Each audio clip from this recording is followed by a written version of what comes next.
Different around Gibbs, and excited about not getting on the bus 13 times and 13 times, and the kids having the opportunity to play at home with student section, alumni coming back out. So yeah, we're super pumped about it.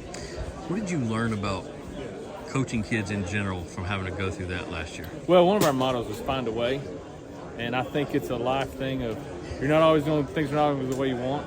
And we either have a choice to make excuses or just find a way to get it done. Mm-hmm. And I think that's what we sold last year. They bought into it, made a run in the playoffs there a little bit and ran into Greenville.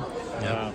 But just finding a way. There's going to be circumstances in life that you face, and we can make excuses or just figure it out. Well, speaking of find a way, I know y'all graduated some really nice players off of that team last year. Who are some guys that you feel like have stepped up, been special in the spring and early in the summer? Well, there's two guys here with me today, Boone and Wyatt. Wyatt was a returning linebacker for a couple of years, and their skill-making ability is really good. But we're excited. We got a lot of guys with a lot of experience that didn't start. Mm-hmm. So, we got a lot of experience coming back ready to play. And, anytime you graduate the guys we did, sometimes these kids have a little chip on their shoulder because they're Gibbs ain't going to be good this year because you lost your quarterback or whatever. So they're motivated. What are points of concern that you guys are trying to expedite over these next few weeks before scrimmage? Well, I think it just comes back to it's going to look a little different. We're losing Palmer at quarterback and being able to stretch the field vertically, but maybe back that little bit of Gibbs of running the football. Yeah. And we're going to still throw it and do those things, but I'm excited about the chance to be able to run the ball, control the clock a little bit.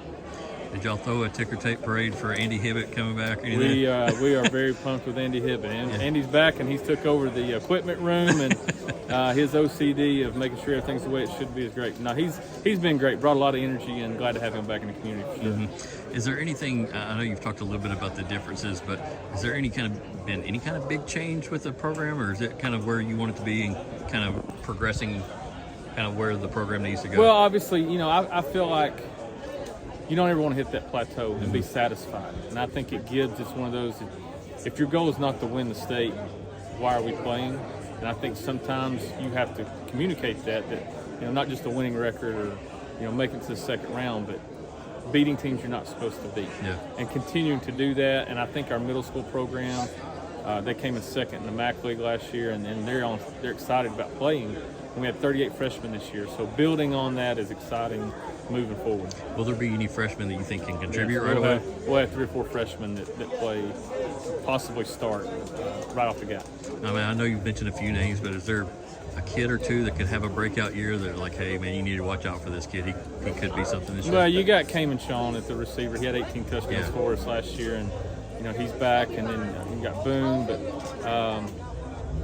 running the ball, Wyatt's our linebacker, but he's going to be running the ball quite a bit this year. And he's pretty special running the ball. A little guy that hits the hole. So, I think we got a couple guys that hopefully make those impacts.